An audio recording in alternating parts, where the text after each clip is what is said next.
Here are the top stories for today, February 24, 2022. Leaving a great legacy, the country's finance chief says the next Philippine leader will inherit much-needed reforms in governance, especially in reviving the economy and fighting corruption. Keeping the public informed, the Visayas Media Hub is soon to rise in Cebu City as the government doubles down on efforts to boost information dissemination on key programs and projects in the country's central regions. The Labor Department is shifting its focus on areas under strict alert levels in the implementation of its emergency employment program as quarantine curbs are eased in many parts of the country. And Ukraine appeals for a meeting of the United Nations Security Council in an effort to prevent conflict from spiraling out of control as Russia makes its move in the eastern part of the country.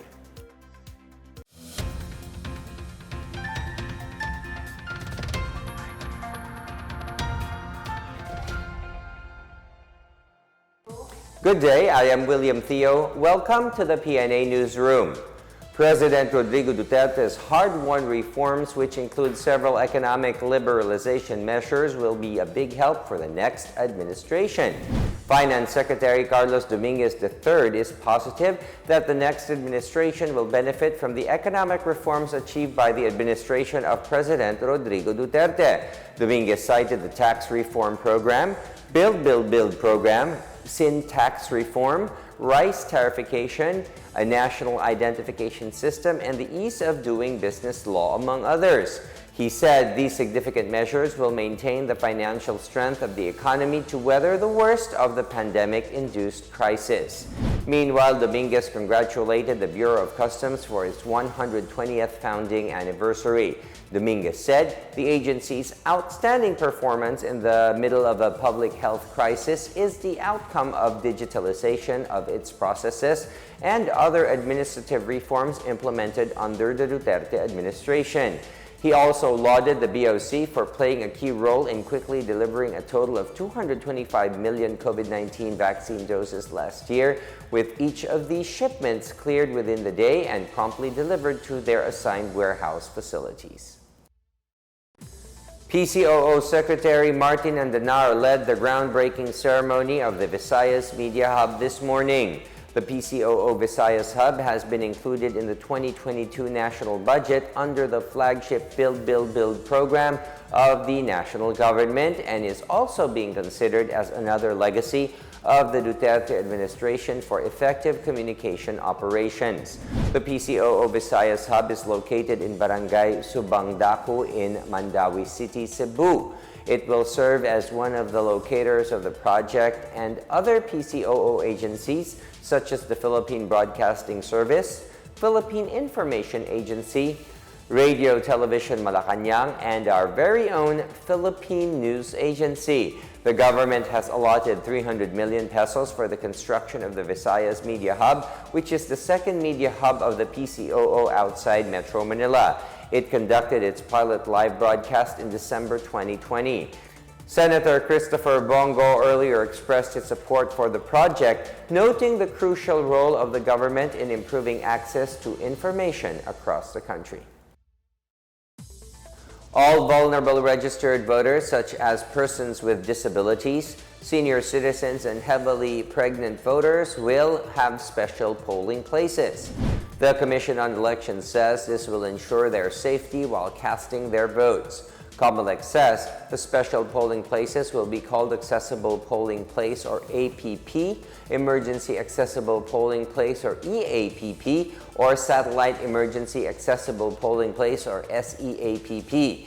The accessible polling place will be located on the ground floor, preferably near the entrance of the building, and is free of any physical barriers and provided with necessary services, including assistive devices. The emergency accessible polling place is a room or makeshift or temporary polling place established on the first floor or at the ground of a voting center or situated near the polling place. And the satellite emergency accessible polling place is a temporary polling center situated in a building used as a home or residence of PWDs and or senior citizens. It can also be in rehabilitation centers and sheltered workshops where concerned PWDs or senior citizens are living or are in close proximity.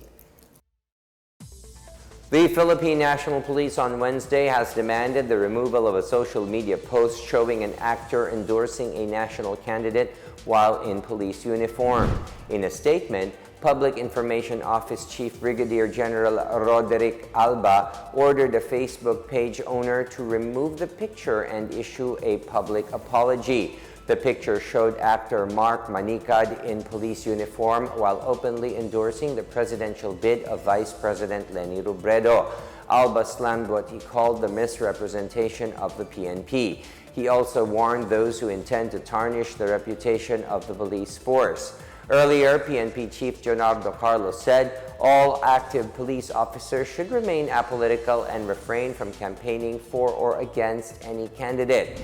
Meanwhile, the Police Regional Office in Western Visayas has already conducted 121 covenant signing activities with political candidates in the May 2022 elections as of February 15. Spokesperson Lieutenant Colonel Arnel Solis said, except for the province of Capiz, the covenant signing for honest, orderly, and peaceful elections is almost done in other provinces of Western Visayas. The covenant signing is initiated by the PNP in coordination with the Commission on Elections, with participation from the Armed Forces of the Philippines and the religious sector. Solis said that municipal police stations are encouraged to complete the covenant signing before the start of the campaign period for local candidates on March 25.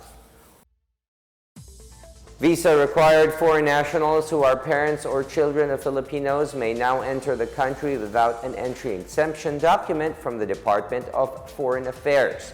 Immigration Commissioner Jaime Morente said, while these foreigners are no longer required to present entry exemption documents or EEDs upon arrival, they are still required to secure the appropriate 9A visas from any of the Philippine embassies or consulates abroad. Morente said the policy is according to the latest resolution issued by the Interagency Task Force for the Management of Emerging Infectious Diseases. Still ahead, an expert says booster shots can provide extra protection against the Omicron BA.2 variant. And the Labor Department eyes to concentrate its Tupad program in areas under strict alert levels. Details ahead, keep it here on the PNA Newsroom.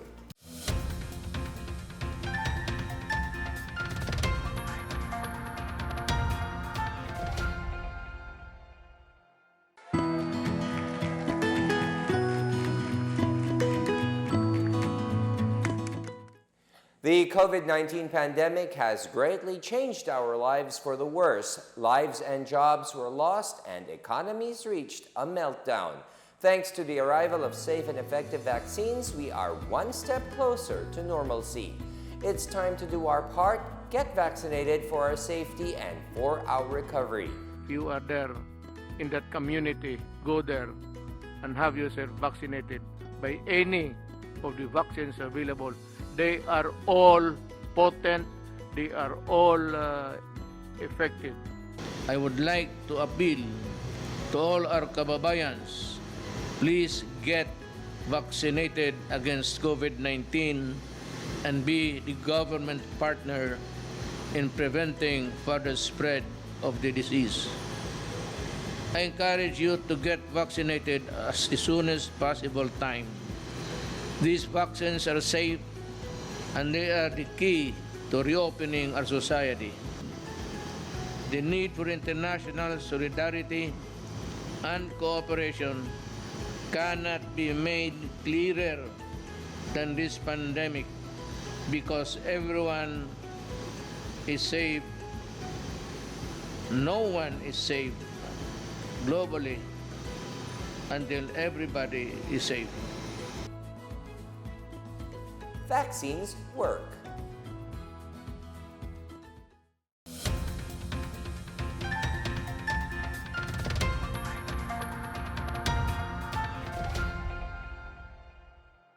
Pediatric COVID-19 vaccination continues in the provinces, with more and more parents seeking protection for their kids.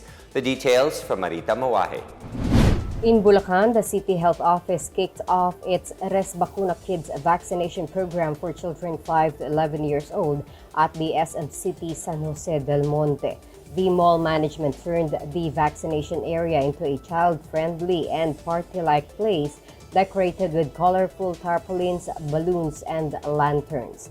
Children were entertained by mascots and movie characters such as Transformers before they underwent medical checkups and consultations. City Health Officer Dr. Rosel Tolentino encouraged parents to register their children in their respective barangay health stations as walk-ins are not yet allowed at the vaccination site. In Bacolod City, 3 shopping malls were tapped as COVID-19 vaccination hubs for children aged 5 to 11 years old. Mayor Evelio Leonardia, who visited the site in one of the malls, thanked the parents for entrusting their children to the city's vaccination team. The mall vaccination sites set a first-come, first-served policy for children since they are limiting the number of vaccinees to only 100. And in Cebu City, the inoculation of children aged 5 to 11 resumed on Wednesday after the city suspended the vaccination for 2 days due to a lack of job supply. Cebu City Health Department Head Dr. Jeffrey Ibones said they stopped the inoculation of the pediatric population after the vaccine ran out on Monday due to the high turnout of children. The city has registered over 10,000 children aged 5 to 11 eligible for vaccination. For the PNA Newsroom, I am Marita Muaje. Booster shots can fully provide vaccinated individuals an added protection against the highly transmissible BA.2 variant of the Omicron coronavirus strain. In a Laging Handa public briefing, vaccine expert panel member Dr. Ronjin Solantes said the Omicron BA.2 sublineage has the potential to cause severe infection, especially in the vulnerable population. He said the severity of infection can be reduced by booster shots. The problem with the BA2 is more on its highly transmissibility, higher than that of the BA1. We need to encourage everyone, especially the vulnerable population, to get their booster so that your risk of getting even BA2 will also be lower. Solante also said there is no indicator so far stating that the stealth of Omicron can affect the country's goal of loosening restrictions. Personally, I don't see any indicator now that it will affect us, especially kung magluluwag tayo, no? So kumbaga, in short, mukhang ready na ang NCR for the alert level 1. Now, it doesn't also mean na pag nagluluwag tayo, mas lala tayong complacent sa mga ginagawa natin. Kung magluluwag tayo, we need to also protect ourselves. Now, it's now the important part here na kung nagluluwag tayo, panatiliin natin yung mga ginagawa natin, yung pag-follow ng health protocols. Despite the COVID-19 battering the country, coronary heart disease remains the top cause of death in the Philippines. Based on the latest PSA data, 125,913 or 17.9% of the total deaths from January to November last year died of ischemic heart disease. This is followed by cerebrovascular disease at 9.7% or equivalent to 68,180 deaths. The PSA said COVID-19 was the third leading cause of death after 9.6% or 67,494 died of the severe respiratory illness caused by the SARS-CoV-2 virus. The mortality rate rose from rank 14 with 8,390 deaths or 1.5% in the same period in 2020. Among the 17 regions in the country, Calabarzon registered the highest number of deaths due to COVID-19, followed by Metro Manila and Central Luzon. In Metro Manila, Quezon City reported the highest COVID-19 fatality rate, followed by Manila and Pasig. The Bangsamoro Autonomous Region in Muslim Mindanao recorded the least number of registered COVID-19 deaths with only 149 cases during the 11-month period. The Department of Labor and Employment is ready to provide employment assistance under the Tulong Panghanap Buhay sa Ating Disadvantaged, Displaced or TUPAD program. The areas placed under strict alert levels amid the COVID-19 pandemic. Karina Perida Trivilla, director of the agency's Bureau of Workers with Special Concerns, said they will focus on areas with higher alert levels while people could not go about with their day-to-day economic activities. Trivilla said they will also review the number of TUPAD beneficiaries per region. Meanwhile, Trivilla expressed hope that Metro Manila will be placed under the most relaxed alert level 1 soon, except for Davao de Oro, Davao Occidental, Guimaras, Iloilo City, Iloilo Province, South Cotabato, and Zamboanga City, which are under Alert Level 3. Metro Manila and the rest of the country are placed under Alert Level 2 until the end of February. The Department of Agriculture distributed some 15 million pesos worth of livelihood intervention in Zamboanga del Norte through its Balik Probinsya Bagong Pag-asa program, or BP2. The beneficiaries of the BP2 program are from Sitio Munob, Barangay Daniel Maing, Calawit. They received livestock, animal feeds, corn seeds, upland rice seeds, vegetable seeds, and banana plants with fertilizer, including some gardening tools.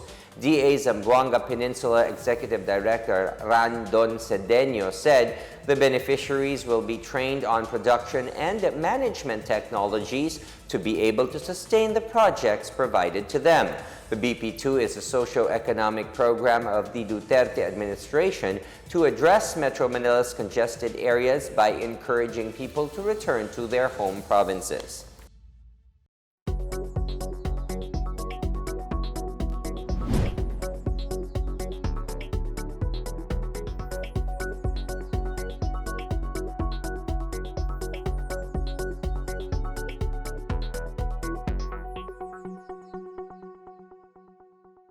Up next, a plea from Ukraine for the United Nations Security Council to act as tensions continue to brew over Russia's bold moves.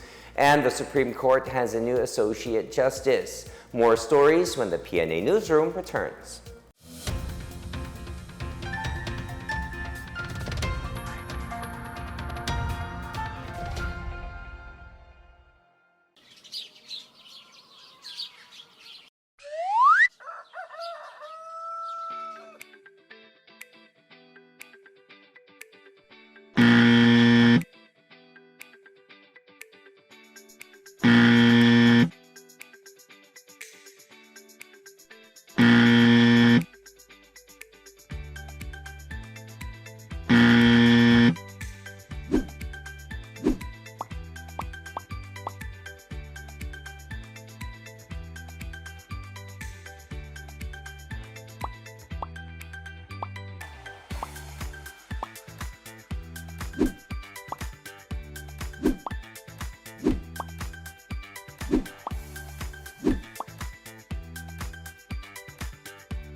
You're still watching the PNA Newsroom. The Department of Foreign Affairs, or DFA, said the Philippine government's free repatriation flight offer for Filipinos in Ukraine is still on the table amid rising tensions in the country. To date, there are more than 300 Filipinos living in Ukraine. Foreign Affairs Secretary Teodoro Locsin Jr. said Undersecretary Sara Ariola is spearheading the repatriation effort for Filipinos who want to come home. As of February 18, the DFA has repatriated 6 Filipinos from the European nation. DFA's statement comes as President Vladimir Putin announced that Russia would officially recognize certain areas of Ukraine's eastern Donetsk and Luhansk as independent states. United Nations Secretary General Antonio Guterres said Moscow's decision violates the territorial integrity and sovereignty of Ukraine and the principles of the Charter of the United Nations. The Philippine Embassy in Moscow, meanwhile, stands ready to assist Filipinos who want to enter Russia from Ukraine. The DFA said Filipinos may reach the Philippine Embassy in Poland or the Philippine Embassy in Russia via WhatsApp and Viber or email. Meanwhile, Trade Secretary Ramon Lopez said possible disruption of the country's trade with Ukraine and Russia will be minimal amid the crisis between the two nations. Lopez cited that top merchandise trade with Ukraine and Russia include wheat, oil, iron and steel, electronics, and agricultural products. But its disruption in the prices and supply chain of oil and key commodities and the high degree of uncertainties are the factors that can impact global recovery efforts. The tensions in the Ukraine-Russia borders have pushed higher global oil prices. Ukraine has called for an urgent meeting of the UN Security Council to prevent further escalations of tensions there. Ukrainian Foreign Minister Dmytro Kuleba made the call following reports that separatist leaders in the eastern regions are seeking Russia's help to repel Ukrainian troops. Kremlin spokesman Dmitry Peskov said that the leaders of Ukraine's breakaway regions of Donetsk and Luhansk wrote a letter to Russian President Vladimir Putin asking for military assistance. He noted that the letter pointed to civilian casualties in the Donbas region. Putin announced Monday that Moscow was recognizing two Ukrainian breakaway regions as independent states, followed quickly by an order to send Russian forces there to maintain peace. Former Kamala Commissioner Antonio T. Co. Jr. has been appointed as new Associate Justice of the Supreme Court. Malacanang confirmed that President Rodrigo Duterte signed Co's appointment paper on Wednesday. In a statement, acting presidential spokesperson Cabinet Secretary Carlo Nograles expressed confidence that Co will continue to dispense justice with integrity, impartiality, and fairness. Co, who recently retired as Commissioner of the COMELEC, will be replacing Rosemary Carandang, who retired in January. Co also served as Undersecretary of the Department of Justice prior to his stint in COMELEC. Philippine food companies made $23.6 million or around 1.2 billion pesos in initial sales at the 4-day Gulf Food 2022 Expo in Dubai, United Arab Emirates. The Center for International Trade Expositions and Missions said the value is expected to increase as local food firms had business-to-business matching activities at the Expo. 48 Filipino food firms were part of the delegation, while 9 of them having physical presence during the Expo and 39 showcasing their products online. CITEM Executive Director Pauline Suaco Juan said the Philippines is a great sourcing destination for food products because of its diverse agricultural landscapes and rich gastronomy. She noted that the country is poised to be a leader in halal certified food as demand for these products remain high. She said promotion of Philippine food to UAE and other countries will continue through business-to-business platform infexconnection.com and foodphilippines.com. Moving to our news overseas, South Korea's new COVID-19 infection soared to another high of over 171,000 on Wednesday, nearly doubling from a week earlier. The Korea Disease Control and Prevention Agency reported a total caseload of 2.32 million. This marked a drastic surge from the previous days of 99,000 and is far higher than the previous record of nearly 105,000 tallied Sunday. The surge is blamed on the fast spread of the Omicron variant, which became the dominant variant in South Korea late last month.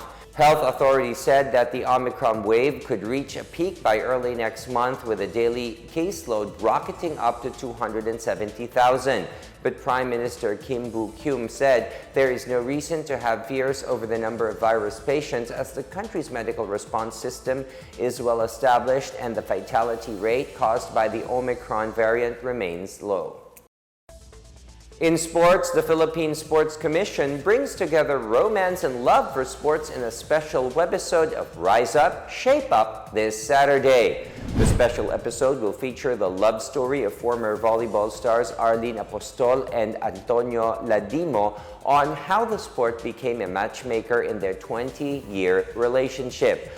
Apostol and Ladimo both played in the UAAP volleyball and were part of the men's and women's volleyball teams in the Southeast Asian Games in the 1980s and the 1990s. PSC Women in Sports Commissioner Celia Kiram said the episode hopes to showcase how sports can bring together people not only for competition but also for friendship and love. The love story of Arlene and Antonio Apostol will be streamed live on PSC's Rise Up Shape Up Facebook page at 7 p.m.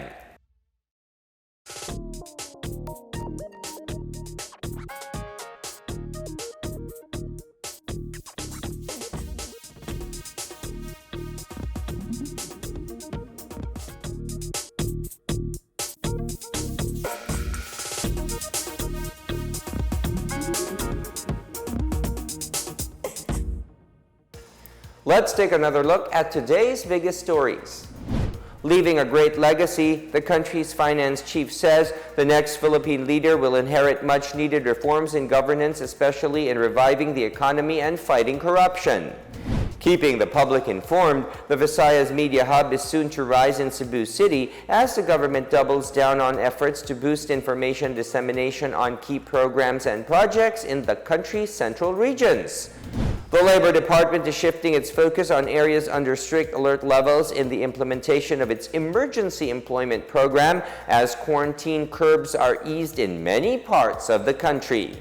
And Ukraine appeals for a meeting of the United Nations Security Council in an effort to prevent conflict from spiraling out of control as Russia makes its move in the eastern part of the country.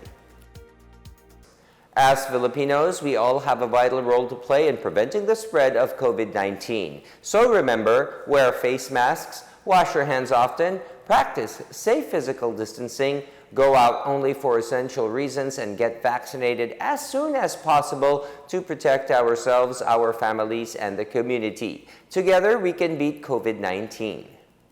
So remember, wear your face masks and face shields, wash your hands often, practice safe physical distancing, go out only for essential reasons, and get vaccinated as soon as possible to protect ourselves, our families, and the community.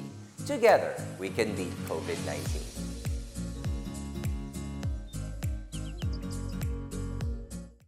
Thank you for watching another episode of the PNA Newsroom. For more news content, check our webpage or log on to the Philippine News Agency's Facebook and Twitter accounts.